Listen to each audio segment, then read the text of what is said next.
Capítulo 8. Eros maltratado, problemas sexuales y de reproducción con raíces en vidas pasadas. Cuando nuestros mundos personales vuelven a descubrirse y poderse reconstituir, lo primero que encontramos son ruinas. Cuerpos medio muertos, genitales disociados del corazón, corazón desvinculado de la cabeza, cabezas disociadas de los genitales. Por R. Delaine, en The Present Situation. El fin del psicoanálisis todavía no alcanzado y solo consciente a medias es devolver nuestras almas a nuestros cuerpos, devolvernos a nosotros mismos y superar así el estado humano de autoalienación. Por Norman O. Brown, en Life Against the Ad. Nuestros cuerpos, nuestros yous anteriores. A las consultas médicas y psicoterapéuticas de hoy acuden numerosas mujeres con toda clase de problemas sexuales y ginecológicos, esterilidad, quistes ováricos, dismenorrea, frigidez, cáncer de útero o mama, etc. Tal vez esto haya sido siempre la triste suerte de las mujeres, pero tengo la impresión de que tales problemas han ido en aumento durante los últimos años. Afortunadamente la profesión médica, respondiendo a esa tendencia, ha hecho por su parte impresionantes avances en el diagnóstico y tratamiento de dichos males. El origen de la mayoría de los mismos, no obstante, sigue siendo un misterio. Muchas mujeres buscan en la psicoterapia un complemento del tratamiento médico y aún a veces una solución de recambio, ya que intuitivamente sienten el verbo sentir. Es aquí muy apropiado que esas dolencias o enfermedades nacen de conflictos ligados de alguna manera a los sentimientos que más profundamente abrigan o incluso ocultan sobre sí mismas como mujeres. Al igual que D. H. Lawrence, que tuvo la asombrosa audacia de mirar a su ser total mientras moría de tuberculosis. Muchas de esas mujeres parecen saber que están enfermas, por lesiones del alma, del profundo yo emocional. Lesiones, en el presente caso, de su yo sexual y femenino. En este capítulo me fijaré en problemas propios de la sexualidad femenina y relacionados con el tema de la maternidad. No es que los hombres no tengan problemas sexuales. En el Cap 4 hemos citado ya el caso de la impotencia de Gregory, pero ellos no conocen la menstruación ni llevan los hijos en su vientre. La constitución tanto emocional como física de una mujer es fundamentalmente distinta de la de un hombre por la naturaleza de este simple hecho, al que no quita ni añade nada el que muchas mujeres hayan logrado hoy alcanzar el mismo nivel social que sus congéneres masculinos en lo que solfa ser un mundo de hombres.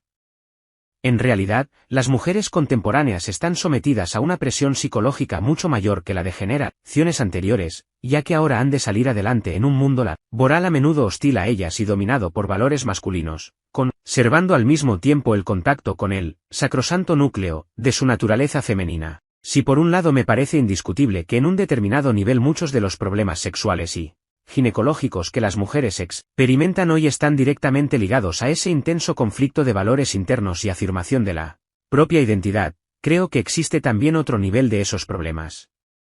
A fuerza de tratar un buen número de tales casos con la perspectiva de las vidas pasadas, he llegado a identificar un común denominador inconsciente que interviene, por decirlo así, en el plano kármico, es lo que llamo el arquetipo del feminismo herido.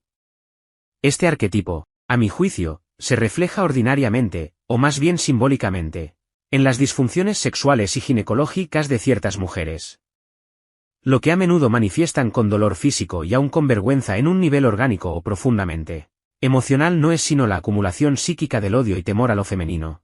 Sentimientos que han venido alimentando gran parte de la cultura occidental desde hace más de 2000 años. En su brillante obra Woman and Nature, La mujer y la naturaleza, la escritora feminista Susan Griffin ve en el centro de nuestra cultura una violenta supresión patriarcal de lo femenino, reflejada conjuntamente en la explotación de la naturaleza en nombre de la ciencia y en la supresión del cuerpo en nombre del espíritu, concebidos sobre todo como masculinos.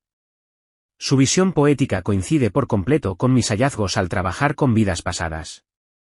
Dado que todos nosotros, hombres o mujeres, llevamos en nuestro inconsciente las samskaras de vidas anteriores dentro de la civilización occidental sin discriminación de sexos, todos también poseemos en algún grado esa misoginia psíquicamente heredada, ese arquetipo del feminismo herido que imbuye nuestra cultura. Por extraño que parezca, no solo las mujeres evocan vidas pasadas de violencia en las que fueron violadas o víctimas de otros abusos sexuales. Muchos hombres, incluido yo mismo, han rememorado existencias en las que se veían como mujeres y eran precisamente objeto de los mismos horrores. Mi propia evocación humillante de la violación, mutilación y muerte de una jovencita tuvo lugar durante un masaje intenso en la zona de la ingle. Como veremos más adelante en este capítulo, algunas mujeres recuerdan vidas pasadas donde, como hombres, se encuentran en el campo de batalla perpetuando esas mismas atrocidades con descarada fruición. Ninguno de nosotros, pues, está enteramente exento de este arquetipo con sus dos polos, activo y pasivo, cuando se trata de averiguar las historias individuales que se ocultan bajo los específicos problemas sexuales y ginecológicos con los que muchas mujeres vienen a mi terapia. Utilizo el mismo método que con otros síntomas físicos. Ante un síntoma físico, pido a la cliente que se concentre en su zona sensible, ya se trate de un tumor o de cualquier disfunción orgánica, y la invito a que me describa lo que va experimentando. O bien le sugiero que se concentre en las emociones predominantes que giran en torno a su problema sexual o de maternidad. Luego seguimos el rastro de las imágenes, sentimientos concomitantes y sensaciones que pertenecen al complejo, hasta que alguna escena empiece a surgir del inconsciente. Como los genitales de una mujer no son, generalmente hablando, el lugar de una lesión accidental, sino el foco más íntimo de sus estados sentimentales, las historias que emergen suelen revestir un carácter muy específico y llevar un contenido emocionalmente intrincado, por lo que con frecuencia requieren una difícil labor de desentrañamiento para llegar a una plena catarsis y curación. Unos cuantos resúmenes de problemas sexuales y ginecológicos que yo mismo he tratado permitirán hacerse una idea de lo que implican. Una joven de cerca de 30 años se sentía terriblemente inhibida en lo tocante a su sexualidad. Creía ser poco atractiva para los hombres y temía que estos la rechazaran. Desde los 13 años estaba un poquito más gruesa de lo normal y llevaba también impresa, sin saber exactamente por qué, la idea de que acabaría convirtiéndose en una perdida. Su historia crucial, de una vida pasada, arrojó mucha luz sobre todo esto. Se vio como una hermosa jovencita que cuidaba de su padre, ya que su madre había muerto muchos años atrás. Su padre la arrastra a una relación incestuosa con él mismo y engendra así 2 hijos. Ella se siente atormentada por sentimientos hondamente conflictivos de asco y placer. Trata entonces de salir de este infierno emocional frecuentando una taberna cercana y seduciendo allí a toda clase de hombres. Por fin uno de estos, a quien ella a la vez seduce y ridiculiza, la asesina con un hacha. En otra vida pasada, en el sur de Estados Unidos antes de la Guerra de Secesión, su marido tiene aventuras extramatrimoniales mientras ella está embarazada, y la deja así con un sentimiento de abandono y de haber perdido su atractivo. No le resultó difícil ver cómo esos antiguos dramas inhibían sus actuales relaciones con el sexo opuesto. Una mujer de edad madura, que participaba en uno de nuestros grupos de trabajo, había dado a luz con éxito 3 hijos, pero antes de cada embarazo había padecido terribles dolores premenstruales. Al explorar estos últimos, revivió el episodio de un parto fatal que había tenido como mujer africana. En medio de espantosas dificultades para dar a luz, su marido, torpe e ignorante, intenta ayudarla, pero lo único que consigue es precipitar el desastre decapitando al niño. Ella mismo muere entre horribles dolores. Este recuerdo, que quedó aparentemente impreso en la región del útero, volvía a salir a flote en la vida actual en el momento de las reglas. Una mujer de 30 y tantos años, en otro seminario, contó que había sufrido nada menos que 3 operaciones quirúrgicas en la región abdominal, por un desgarrón del apéndice, por un embarazo ectópico y para extraer un quiste uterino. Cada vez las operaciones coincidían con dificultades que ella experimentaba en su trato con ciertos hombres. En una de las vidas pasadas que evocó, se vio como una niña violada por su padre.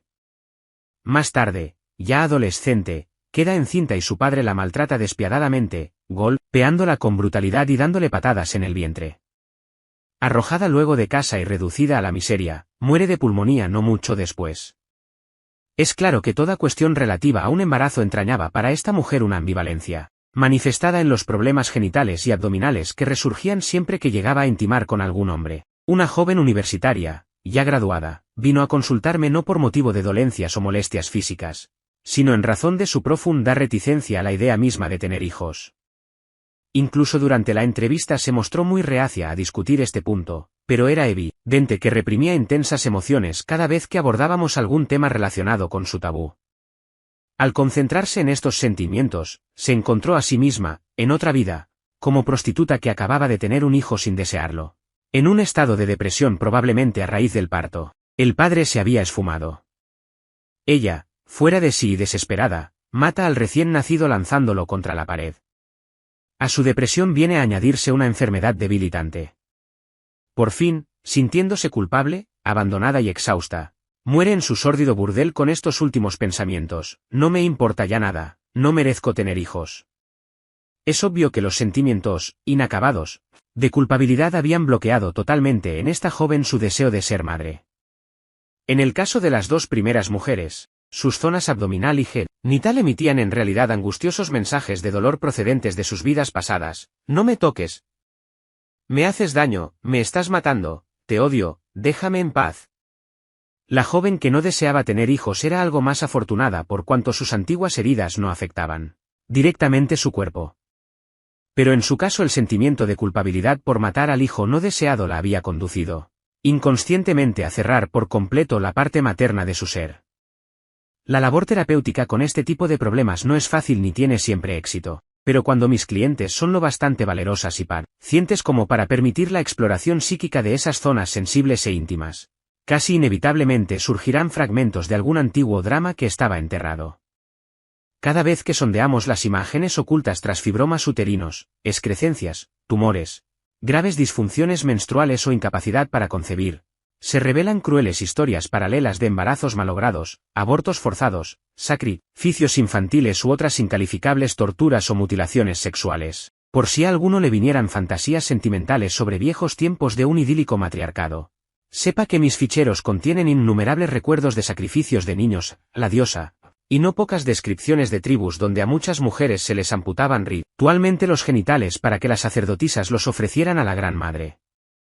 Apenas necesito insistir en el modo en que esos sentimientos residuales de culpabilidad, vergüenza, cólera y terror han quedado impresos en el inconsciente, haciendo estragos en el aparato genital y la sensibilidad de un sinfín de mujeres. Así, un complejo kármico puede seguir existiendo en la psique inconsciente de una mujer moderna. El caso de Eliza. Quizá porque coincide con mis propios recuerdos de una vida pasada como mujer, no puedo imaginar acontecimiento más doloroso para una de ellas que el perder un hijo que ha llevado junto a su corazón durante 9 meses. Al tratar de consolar a mis pocas clientes cuyo karma consistía en sufrir dicha pérdida, llegaba a veces a desear ser uno de esos médiums capaces de procurarles un alivio, del más allá. Pero no lo soy, y así debo mantenerme en la vía que yo mismo me he trazado, la de trabajar con el inconsciente mediante la evocación de vidas pasadas. El caso de Eliza fue, con todo, una ocasión en la que pude aportar algún consuelo y comprensión reales a una joven madre privada de su más preciado tesoro. Eliza se había casado felizmente a los 20 y tantos años y a poco tuvo su primer embarazo. Los 6 primeros meses transcurrieron sin complicaciones, pero de pronto comenzó a experimentar agudos dolores en uno de sus ovarios. Le descubrieron un quiste y tuvieron que extirparle el ovario afectado. Anteriormente la habían ya operado de un quiste en su pecho izquierdo. Al nacer la criatura, una niña, encontraron que tenía el corazón deformado, y pese a varias semanas de cuidados intensivos en el hospital, no pudieron salvarla. Aunque no era seguro que la ovariectomía hubiese directamente contribuido a la deformación cardíaca de la recién nacida, en Eliza quedaron estrechamente asociados, desde el punto de vista emocional, el trauma de la intervención quirúrgica y la pérdida, casi seguida, de su hijita. Psicológicamente, el impacto de estos dos sucesos quedó asimilado en un mismo complejo. Cualesquiera que hubiesen sido antes los sentimientos de Eliza sobre el tener hijos y ser madre, no podía ya en adelante separarlos de las desdichadas experiencias del año precedente. Siguiendo mi costumbre de confiar en el inconsciente del sujeto para llevarlo a donde quiera ir, sin más ayuda que la de imágenes o pequeñas frases, invito a Eliza a tenderse en el diván y cerrar los ojos.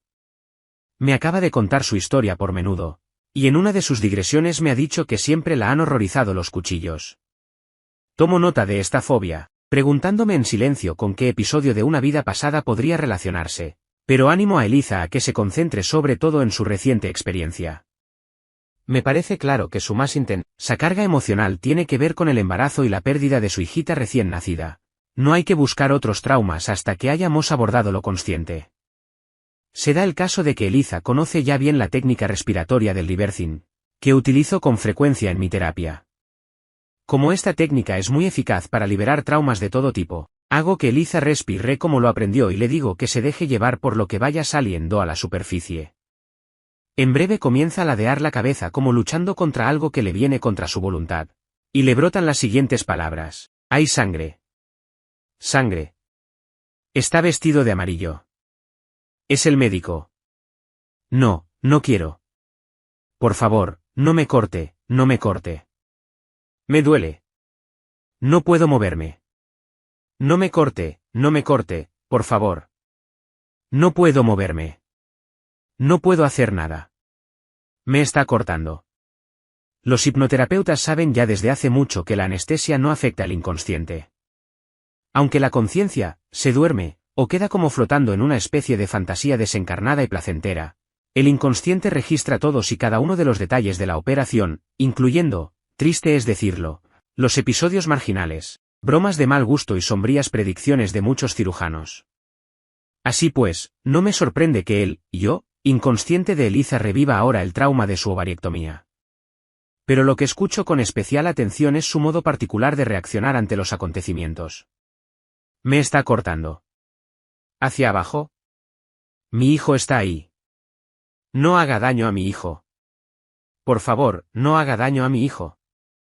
Les pregunta algo a las enfermeras. Me está cortando otra vez. ¡Ay! Mi ovario. Dice que ha reventado, se ha roto. Lo está extirpando.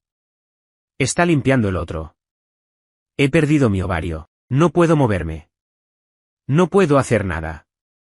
¿Qué me ha pasado? Estoy neutralizada. No puedo tener hijos. Ya no soy una mujer. Enfermera, dígame que todo va bien. No cabe duda que toda intervención quirúrgica resulta traumática en ese nivel inconsciente en que el cuerpo se deja impresionar. La reacción de Eliza ante el bisturí, la pérdida de un ovario y la posible amenaza contra su hijo es relativamente natural, como lo sería para cualquier mujer en tales circunstancias. Sin embargo, de alguna manera el yo inconsciente de Eliza está reaccionando con exageración. El no me corte me recuerda inmediatamente su fobia de los cuchillos, mientras su desamparo y miedo a no ser ya una verdadera mujer parecen tener raíces más hondas. Pasamos gran parte de nuestra sesión reviviendo la operación, para que Eliza pueda experimentar conscientemente el trauma infligido a su cuerpo y liberarlo así mediante una catarsis, una plena expresión emocional. No obstante, quedan aún sin resolver su terror del cuchillo y sus sentimientos sobre sí misma como mujer. Le hago repetir las frases que a mi juicio siguen todavía cargadas de emoción, y añado, deje que su inconsciente la lleve a cualquier otra historia donde ocurrió algo parecido a esto. Repita la frase por favor, no me corte. He aquí una transcripción abreviada de lo que siguió. Por favor, no me corte, no me corte. Por favor, no me corte. No puedo moverme. Me han drogado. No puedo hacer nada. ¿Es un establo o un pajar? Me está cortando. Un hombre con calzones y puntillas azules. Hay otro hombre con él. Estoy embarazada. No quiero morir. Creo que estamos en el siglo XVII. Tratan de ayudarme. Es un parto terrible. Están haciéndome una cesárea. Me han atado los brazos a alguna parte del establo, por arriba. Estoy medio vestida. No puedo hacer nada. Hay sangre, tengo el vientre lleno de sangre. El niño está muerto. ¿Llore? Yo también estoy muriéndome. No quiero morir. Estoy saliendo de la existencia. Me estoy yendo. Veo mi cuerpo desde fuera. Ya no estoy ahí. Es una joven. El hombre era mi hermano. Trataba de salvarme. El niño está muerto.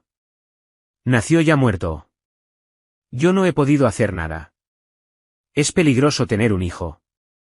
Es peligroso. Una vez más nos tomamos el tiempo necesario para el pleno desahogo del dolor y la tristeza de esta historia. Solo que ahora los traumas parecen pertenecer a otra mujer, también joven, una de las personalidades anteriores de Eliza. Nos resulta claro, a medida que avanzamos en nuestro trabajo, que la desdicha de aquella mujer del siglo XVII se han fundido íntimamente con la dolorosa experiencia de Eliza durante su reciente embarazo. Consciente de ello, Eliza puede ya diferenciar esa otra fuente de su temor y empieza a sentirse menos dominada por él. Todavía de liberarse del pensamiento negativo de que es peligroso tener hijos. Con este fin le sugiero algunas afirmaciones para que las vaya meditando. Para una sesión ha sido ya suficiente lo logrado. Las profundas heridas psicosomáticas de este género rara vez desaparecen del todo en una o dos sesiones, Ni tampoco suele haber una sola vida pasada detrás de tales traumas. Síntomas tan importantes como los quistes de Eliza en el ovario y el pecho obedecen de ordinario a causas múltiples. Hablando en términos de vidas pasadas, podría decirse que forman a menudo parte de una estructura repetitiva. Así se reveló en nuestro trabajo ulterior, que describiré algo más brevemente. En una nueva sesión, continuamos explorando la región del ovario extirpado. Eliza se ve ahora como joven sirvienta en un pueblo al norte del desierto del Sáhara. La época histórica no aparece con claridad, pero todo indica que es reciente. A los 14 años de edad, la jovencita es acosada por soldados que quieren aprovecharse de ella. Reacciona diciéndoles que le dan asco. Uno de ellos la golpea entonces brutalmente y luego, ya en el suelo, la sigue maltratando a puntapiés en la espalda, con sus gruesas botas. Los riñones y ovarios de la muchacha quedan así gravemente dañados y le acarrean dolores crónicos durante el resto de esa vida. Desde entonces ella vive casi siempre sola, rumiando los siguientes pensamientos que la dominan. Me dan miedo los hombres, me hacen daño. No quiero que me toquen. Prefiero vivir sola. Su ovario se convierte en foco del dolor y humillación de esos acontecimientos. Este trauma se transmite como una samskara física que vuelve a surgir durante su embarazo en la presente vida. Una vez salido a flote este recuerdo y cuando nos parece haber también acabado con la vida pasada en la que tuvo lugar la malograda cesárea, propongo al inconsciente de Eliza que trate de evocar una vida con hijos felizmente dados a luz. Mi cliente no tarda mucho en verse a sí misma como una mujer rubia, en el Midwest Norteamérica, no del siglo pasado, y con 6 hijos. Observo que se siente a gusto, por lo que la invito a meditar sobre este otro, yo. Más aún no han acabado de darle guerra a sus otras vidas traumáticas. En el curso de nuestra labor, su pecho sensible comienza a dolerle, mientras desfilan espontáneamente imágenes de cuchillos y manos ensangrentadas. Detrás de esto, hallamos todavía 2 espantosos recuerdos de sacrificios humanos.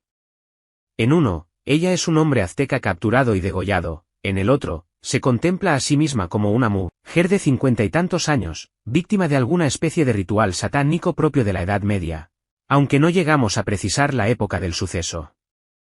La violan y mutilan horriblemente. Otra vez aparecen los cuchillos. Ahora el horror parece haber llegado a su colmo, pues a la mujer inmolada le abren todo el cuerpo en canal y le cercenan los pechos. Por fin habíamos dado con la imagen somática oculta tras el quiste pectoral de Eliza y su dolor de ovarios. Esto y el recuerdo inconsciente de la cesárea constituían la fuente de su terror durante la intervención quirúrgica. ¿Había sido siempre Eliza una víctima en sus vidas pasadas? Parece que no, pues en la escena que evocó después de esas imágenes sangrientas se vio como un soldado en las trincheras de la Primera Guerra Mundial. No debiera haberlo hecho, se lamenta el soldado. Se encuentra de pie junto al cuerpo ensangrentado de un joven militar enemigo a quien acaba de matar hundiéndole la bayoneta en el estómago. Ha matado ya así a otros en varias ocasiones, pero esta vez algo extraño se desencadena en su interior. Al acabarse la guerra, a la que él sobrevive, le atormenta constantemente el remordimiento, inexpresado, por todas esas muertes. Empieza a sufrir de artritis en las manos, piernas y espalda. Cuando le preguntan por estas dolencias, esa personalidad masculina de Eliza admite que se deben a su odio de sí mismo por las muertes causadas. Al evocar vidas pasadas como las que acabamos de ver, se nos presenta a menudo el siguiente enigma. ¿Somos primero de todo la víctima o el verdugo? Como en el orden lineal del tiempo la vida del soldado de la Primera Guerra Mundial venía después de las otras muertes sangrientas, difícilmente podía ser la causa kármica de estas. En el inconsciente, sin embargo, el antes y el después no tienen el mismo significado que en la vida normal. Para el inconsciente, todas las vidas están siempre presentes. La alternancia kármica de acción y reacción se asemeja más bien a un gran río donde las corrientes discurren sin aparente dirección en remolinos, chocando desordenadamente contra una y otra orilla. Cuando un alma ha padecido de modo horrible a manos de otros hombres, víctima de armas blancas, fuego, agua o lo que fuere, queda en ella una profunda huella de los medios que le infligieron ese dolor. Casi siempre los pensamientos de tales víctimas, como ha podido hacerme eso, me vengaré de él, etc., suscitan violentas imágenes de causar ese mismo dolor a otros. O bien el torturador acaba por identificarse a fondo con los sufrimientos de su víctima hasta llegar a imaginarse secretamente esos dolores. Así, En la sucesión de vidas la víctima se vuelve perseguidor, o el verdugo, a fuerza de atormentar a otros. Necesita eventualmente padecer eso mismo que inflige a los demás. En todos los complejos de violencia y opresión existe una honda e inquietante identidad de contrarios. El amo en una vida es esclavo en la siguiente, el revolucionario de ayer se convierte en el tirano de hoy. También Stanislav Grof observó esto mismo en sus sesiones terapéuticas con LSD. En un nivel profundo, el estado emocional del torturador sádico es semejante al del torturado. Y el furioso impulso del asesino se fande con la angustia de su víctima moribunda. 1. El momento de la Primera Guerra Mundial en que el soldado contemplaba la agonía de su enemigo fue para Eliza de honda importancia. Fue lo que James Joyce llamaba una epifanía, el instante de una visión reveladora, de un conocimiento, más allá del acto inmediato, que se abre a un significado espiritual más amplio, en el presente caso, la identidad mística entre la víctima y el causante de su muerte. Tales epifanías trascienden realmente de las experiencias individuales de una vida pasada, llevándolas a uno de los niveles arquetípicos descritos en el loto de 6 pétalos, de que hablábamos en el capítulo 5. Potencialmente, la meditación sobre cualquiera de sus vidas pasadas de violencia podía haber traído esa visión a Eliza, pero de hecho le vino a través del soldado de la Primera Guerra Mundial. Este recuerdo cerró para ella todo un ciclo de vidas violentas. Su trabajo ulterior se centró más en sus relaciones y problemas no resueltos en razón de sucesos ligados a su nacimiento en esta vida, el doloroso exorcismo de esas antiguas samskaras que se habían instalado en sus órganos reproductores que daba ya atrás, y la triste muerte de su hijita podía en adelante contemplarse con otra perspectiva: violación, venganza y el karma de la violencia. He descrito antes los dos casos, bastante diferentes, de Melinda y Arlette, cuyas reminiscencias de violación en vidas pasadas habían afectado profundamente la actual sexualidad y la plena realización de ambas como mujeres. Tocante a Melinda, capítulo 6, su horror de la violación por soldados, revivido en el personaje de una adolescente de la que estos abusan, se traducía por una casi total frigidez en sus relaciones sexuales. En cuanto a Arlette, su carrera como cantante de ópera se le había bloqueado sobre todo en la garganta, capítulo 7, pero también un recuerdo genital de vergüenza y violación durante su embarazo contribuía a minar sus sentimientos de seguridad en sí misma y su autoafirmación en presencia de hombres. Para curar este tipo de recuerdos de violación, es de suma importancia volver a adquirir una plena conciencia y sensibilidad en la zona genital, cuando ha quedado afectada por el trauma. El proceder de los terapeutas de la escuela de Reich o de los gestaltistas, que dejan que el cuerpo hable por sí mismo, resulta aquí especialmente valioso si se combina con la observación clave de Moniz Netterton referente a la división de la conciencia y al modo en que ésta se desprende o separa del trauma físico en la evocación de una vida pasada.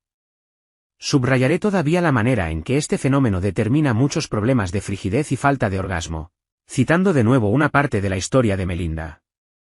En plena reminiscencia de su violación en una vida anterior, la zona de la pelvis se le pone rígida y se tensan sus piernas, lo que su lenguaje corporal está expresando acerca de su antigua personalidad en conflicto es del todo crucial. No voy a sentirlo. Nunca os dejaré notar que me gusta, pelvis y genitales. No me toquéis. Fuera. Os mataré. Os echaré a patadas, piernas. No voy a ver eso. No está ocurriendo nada, cabeza. Su cabeza, cuerpo y sentimientos están, por así decirlo, en lucha unos con otros. Una parte de sus genitales siente al principio algún placer, del que la mente consciente se avergüenza, pero enseguida se transforma en insoportable dolor, que ella naturalmente no quiere sentir, acompañado de una cólera imposible de desahogar a fondo. Y así esta terrible amalgama de sentimientos, pensamientos y sensaciones físicas queda como petrificada y enterrada. Condenado a permanecer en el inconsciente como una samskara que el karma hará un día salir a la superficie, este antiguo trauma produce un efecto devastador en la capacidad de Melinda para la intimidad y el placer sexuales. Otro breve ejemplo de las consecuencias debilitantes que el trauma genital de una vida pasada puede tener en la actividad sexual y sensibilidad genital de la vida presente es el caso de Gwen. Gwen era una joven que sufría de un gran temor a la penetración sexual, lo que deterioraba sus relaciones íntimas con hombres. La aterrorizaba también el quedarse sola y, por último, sentía un miedo irracional ante la eventualidad de no llegar nunca a tener hijos. Primero de todo, evocó el recuerdo humillante y doloroso, en un hospital, de una sonda que le introdujeron por la uretra para tratar una disfunción de la vejiga, siendo todavía una niña de 6 años. Este recuerdo de la vida presente suscitó otro de una vida anterior, donde aparecía como una campesina que, al darse cuenta de que era estéril, roba un recién nacido. Sus paisanos la descubren. Le cauterizan los genitales con un hierro candente y la arrojan luego para el resto de sus días en un foso cercano al pueblo, donde le echan ocasionalmente de comer el mínimo para que no muera. Esta espantosa historia era la raíz de la sensibilidad de Gwen a la idea de todo contacto sexual, de quedar embarazada y de estar sola. En un nivel lineal e histórico, el karma parece tener un carácter acumulativo. Las atrocidades cometidas por muchos, sobre todo hombres, contra otros seres humanos de ambos sexos a lo largo de la historia, en especial de Occidente en épocas imperiales, coloniales y cristianas, han quedado impresas en el inconsciente colectivo con una angustiosa carga de sentimientos de culpabilidad. Jung, en su obra pesimista de Undiscovered Self, nos recuerda esos tristes hechos al aumentar que en el inconsciente colectivo, nada desaparece ni se rehabilita definitivamente, y que, ninguno de nosotros queda al margen de la sombra más negra de la humanidad. Desde las quemas de brujas hasta los campos de concentración, sin olvidar las desapariciones, en la Sudamérica de hoy, nuestro balance dista mucho de ser edificante y necesitamos un considerable esfuerzo de conciencia para deshacernos de la colectiva compulsión interna que nos lleva a repetir esas antiguas crueldades y a no acabar con las nuevas. Algunas mujeres y hombres también parecen tener que habérselas con una mayor dosis de violencia sexual que otras. Hablando en términos de Jung, podrían contribuir mejor que nadie a un despertar de la conciencia de la humanidad por llevar consigo una mayor parte de esa negra sombra colectiva. Pero para los hijos de esas madres y padres horriblemente maltratados, es difícil salir de la eterna espiral de una violencia que engendra cada vez más violencia. Como es bien sabido, los que abusan de niños casi siempre han sido ellos mismos objeto de abuso en sus años infantiles, o, como escribió W. H. Auden en Un sombrío día de 1939, las víctimas del mal hacen a su vez el mal. Aunque yo no he trabajado en organismos de asistencia social, donde al parecer son corrientes tales casos, de labios de mis clientes oigo a menudo historias semejantes de horror, con su inacabable tejo de malos tratos, palizas, abusos sexuales y otras mil crueldades mentales y físicas inferidas a niños. Una atractiva mujer de 40 y tantos años, de clase media, a quien llamaré Yvonne, había sido objeto de frecuentes asaltos sexuales, por parte de su padre, desde la edad de 3 años. A los 7, en un cuartucho, se veía ya obligada a realizar con él actos orales. Esto continuó durante años, pues ella no se atrevía a contarlo, aterrorizada como estaba. A los 11, se lo dijo por fin a su madre, que se negó a creerlo. Su padre tuvo así la perversa satisfacción de darle una paliza, por mentir. Era un verdadero infierno, comenta Yvonne al rememorar todo esto. A los 14 años, durante una penosa menstruación, 2 hombres y una mujer la drogaron con Valium. Le ataron una cuerda al cuello y tuvieron con ella sexo oral. A partir de entonces, sus reglas se acompañaron siempre de dolores en el cuello. Embarazada a los 18 años, Yvonne deja los estudios secundarios para casarse de mala manera, mientras su padre la trata de mujerzuela. Ya con 20 y tantos, se encuentra envuelta en una violenta escena entre traficantes de droga, donde un hombre es asesinado y ella evita por pelos el caer también muerta en una emboscada. Algún tiempo después, su casa y todas sus posesiones quedan destruidas por un incendio. Dadas las circunstancias, no es de extrañar que Yvonne no haya nunca conocido el orgasmo en su vida sexual. Pero a toda esta miseria viene todavía a añadirse el descubrimiento de un doble cáncer, pectoral y cervical, y más adelante el de una afección cardíaca y problemas crónicos en la espalda. Aunque solo pude tener unas pocas sesiones con ella, los complejos kármicos latentes tras todas esas violencias y enfermedades afloraron con sorprendente rapidez. El primer síntoma somático en Apa Dreke fue el de una especie de asfixia, al evocar los actos orales realizados años atrás con su padre, allá en el Cuchitril. De aquí, la resonancia simbólica vinculada a la sensación de ahogo la llevó al trauma de su nacimiento, con el cordón umbilical apretándole el cuello, y más atrás todavía, al recuerdo de morir, como hombre, ahorcado por homicidio en el siglo XVI. Mientras yacía rememorando esta muerte, entre contorsiones de espalda y cuello, acabó por echar fuera toda una historia sangrienta. El personaje en cuestión, que debía de ser un pirata o bucanero, parecía tener un insaciable apetito de sangre, que satisfacía con el resto de la tripulación durante sus incursiones y pillajes. Evocando aquellas sangrientas correrías, le venían a Yvonne imágenes de castraciones, descuartizamientos y otras horribles mutilaciones. Aparecía también una relación homosexual, forzada, con el capitán del navío, donde tenían lugar actos orales. Harto de su tiranía, lo mata, cambia varias veces de barco y acaba por asentarse en una ciudad portuaria donde se dedica a practicar desmañados abortos. Es un hombre despiadado, que goza exterminando a sus semejantes. La siguiente vida evocada por Yvonne es la de una monja a quien violan y torturan sexualmente unos soldados que topan con ella, sufre mutilaciones en los pechos y la vagina antes de morir.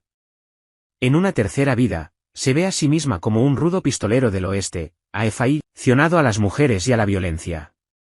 Una mujer, de quien ha abusado, lo mata de un disparo en la cara. No le fue difícil a Yvonne reconocer y confesar que aún llevaba consigo las cicatrices de esas vidas pasadas y que había inconscientemente activado en la actual todos aquellos males y traumas, abusos sexuales, problemas cervicales, cáncer, riesgos de asesinato, etc. Se percató de que, al sentirse culpable de toda aquella violencia pasada, la había en cierto sentido atraído hacia sí a modo de castigo. La animé a que evocara una vez más las imágenes de todas sus víctimas de antaño y les pidiera perdón. Así lo hizo, con los ojos bañados en lágrimas. Cuando les tocó el turno a los niños abortados, se echó de pronto a reír. Por aquello creo que ya he pagado, dijo. Una vez sentí el afán inexplicable de conseguir un empleo como conductora de un autobús escolar. Lo curioso es que lo odiaba, pero de alguna manera sabía que tenía que hacerlo. Aguanté 3 años y un buen día ya me harté. Ahora lo comprendo. Ambos convinimos en que, de diversos modos, Yvonne había hecho mucho para equilibrar o borrar en parte la impronta kármica de violencia con la que había nacido. Le sugerí que era ya hora de comenzar a amar y honrar su cuerpo como templo del Espíritu Santo, y no como campo de batalla del karma. Recobrando fuerza, el caso de Hildegard. Por último, he aquí el caso de Hildegard, que me consultó brevemente a raíz de una sesión de trabajo colectivo donde había evocado escenas muy vivas de violación en una vida pasada. Había ya trabajado algún tiempo con otro terapeuta sobre problemas de abuso sexual experimentados de niña. No obstante, algo en su interior le decía que esto no bastaba para explicar su gran temor a toda clase de relaciones sexuales. Y por eso vino a mi seminario. Dichas relaciones habían sido muy escasas en su vida, y siempre pensó que su condición femenina era una especie de castigo. Le resultaba difícil, me dijo, encontrar su fuerza. Sus problemas somáticos se reducían a 2, dolor de espalda, desde que la lastimaran de niña en esa parte del cuerpo, y fibromas uterinos, que se le formaban de cuando en cuando. Quizá porque ya se había ocupado de las raíces infantiles de su inhibición sexual, pasamos por alto esa época hasta dar con una vida anterior donde, como mujer medieval, era brutalmente violada por 3 soldados, que le abrían luego en canal el vientre y la vagina. ¿Por qué lo han hecho? ¿A dónde voy a ir ahora? ¿Quién va a interesarse por mí?, grita en medio de su angustia y desesperación. Y surge también el pensamiento que tan a menudo hemos encontrado ya en tales escenas. No quiero sentir nada en esa parte. No quiero sentirlo. Esta idea, como ya hemos visto, se imprime en la zona lastimada y determina el karma para otras vidas por venir. Incluso, mientras lo está diciendo, brotan como chispazos de un nuevo episodio, también en un campo de batalla, donde Hildegard se ve a sí misma como soldado. Mas yo la invito a que se concentre en la herida que tan desesperadamente está tratando de olvidar. Al completarse la primera historia, vemos que no ha muerto, sino que, tal como la han dejado sus verdugos, otras personas la trasladan a un convento cercano y la ayudan allí a recobrarse, aunque queda ya inválida para el resto de sus días. Seguimos un buen rato intentando borrar las violentas impresiones dejadas por la violación, entre otras la aguda sensación producida por las rodillas de los violadores hundiéndose dolorosamente en su pecho. Este, a lo que parece, es el centro de la resonancia simbólica, pues de pronto Hildegard, no ya como la mujer violada, sino como el soldado que atisbó un momento antes, dice, es en el pecho. Respiración dificultosa. No puedo levantarme. Es una lanza. Me ha clavado aquí en el suelo. Me he caído del caballo. Mi pierna está atravesada. No puedo moverme. Tengo el cuello torcido y me han pisoteado la cabeza. Me estoy muriendo. Tengo la boca y el estómago llenos de sangre. Hay moscas por toda mi cara y en el pecho. Soy obstinado y fuerte. Solo me voy porque tengo que irme. Tenía un cuerpo hermoso y fuerte. Nunca más seré ya un hombre. Todo se acabó. Luego, mirando retrospectivamente a su vida de soldado, le viernes en remordimientos de su propia brutalidad. No me he portado bien con las mujeres. Maté y violé a muchas de ellas. Eso me hacía sentirme fuerte. No merezco volver a ser un hombre. Sugiero a Hildegard que trate de explorar otras vidas de crueldad para con mujeres, y lo primero que ve es un hombre de una tribu muy primitiva que maltrata a su mujer y es finalmente asesinado por el hermano de ella. A continuación se encuentra a sí misma en el cuerpo fornido de un general romano convertido en patricio. Se trata de un personaje cruel y egocéntrico. En una carrera de carros mata a un rival, amigo suyo, sin sentir por ello ningún remordimiento. Disfruta del poder que ejerce sobre sus esclavos y su mujer. Como compensación por su rudeza de corazón y de cuerpo, se entrega cada vez con más frecuencia a orgías con profusión de vino y mujeres jóvenes.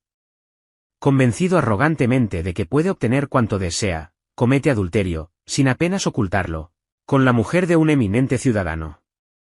Su obsesión por esta lo ciega, pero ella teme cada vez más a su marido y queriendo romper con su amante, paga a unos asesinos que lo degüellan en las termas.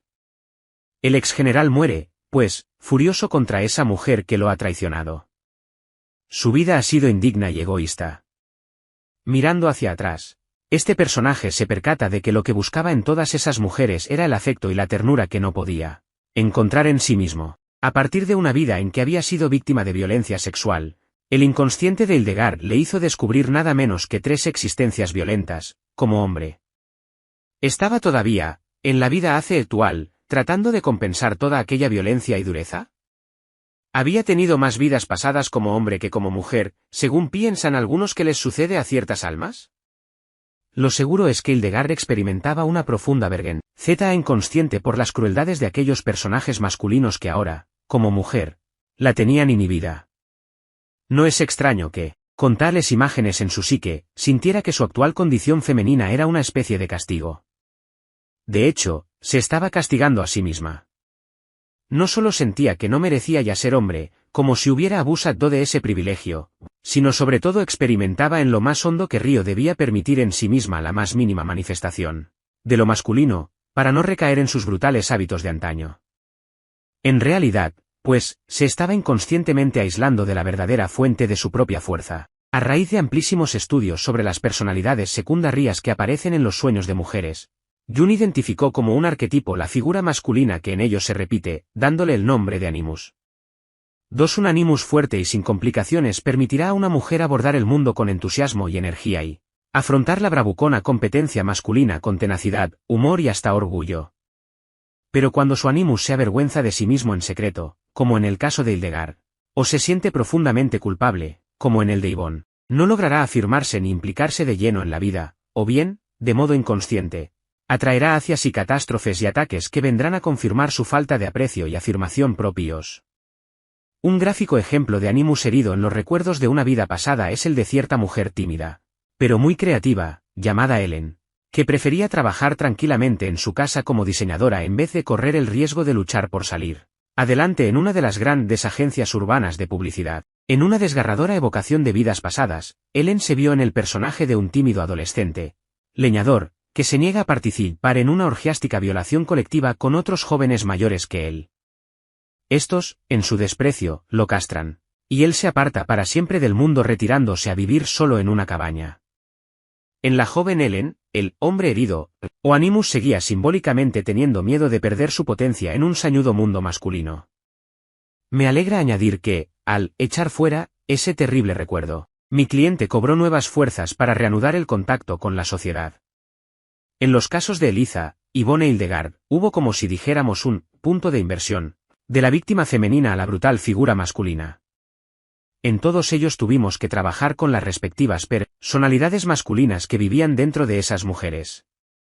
La de Eliza era una figura positiva, pero el pirata de Yvonne y el patricio de Hildegard habían sido claramente repudiados por ellas. A menudo me parece necesario que las mujeres y hombres que me consultan desahoguen su rabia y dolor a gritos cuando reviven una violación, escenas de tortura o brutalidades injustas. El solo contacto con esa furia enterrada suele bastar para que surja la imagen de algún guerrero o luchador. En términos arquetípicos, y en lenguaje astrológico, esa figura es Marte, la energía del combate, en enfrentamiento y una sana defensa activa, por el ser amado, por el puesto a que uno aspira en la sociedad o por las propias opiniones. Más la función de Marte, como ya antes lo hemos hecho notar, ha quedado tan fuera de control en nuestra agresiva cultura, que la primera imagen que asoma a la superficie puede ser todo lo contrario de sana, según hemos visto en los ejemplos precedentes. Las mujeres terapeutas tienen razón, creo yo, en fomentar la cólera contra los abusos patriarcales de nuestra sociedad, pero, tal y como muchos observadores sospechan, estas terapeutas, en su justa indignación, y a buen seguro los abusos de todo género no han escaseado en los últimos 3000 años, olvidan con frecuencia mirar al personaje que en ellas mismas alimenta esa cólera. No solo la víctima, sino también el ser violento y brutal que habita en todos nosotros, necesita de curación y perdón.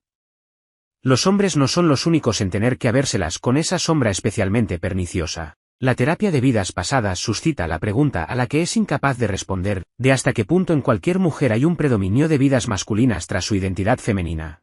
Y al revés, ¿cuántas vidas femeninas puede cualquier hombre estar arrastrando consigo? Sea cual fuere la respuesta, supone un ingente reto, tanto para los hombres como para las mujeres, el encontrar y utilizar de modo fecundo esas otras personalidades del sexo opuesto que habitan en el fondo de cada uno de nosotros. Evocando sus vidas pasadas, una mujer puede recibir toda clase de luces sobre el ejercicio o el abuso de la fuerza, mientras un hombre puede a su vez aprender mucho de aquellas mujeres que fue él en otras vidas, acerca de la ternura, el sacrificio y la solicitud. La labor es ardua, pero vale la pena, aun cuando en un nivel somático tengamos quizá que afrontar los tristes efectos físicos de nuestro fracaso cultural en lo relativo a la mujer, es decir, el no haber sabido honrar plenamente su feminidad, honrarla como cuerpo, como tierra, como madre. Fin de esta parte.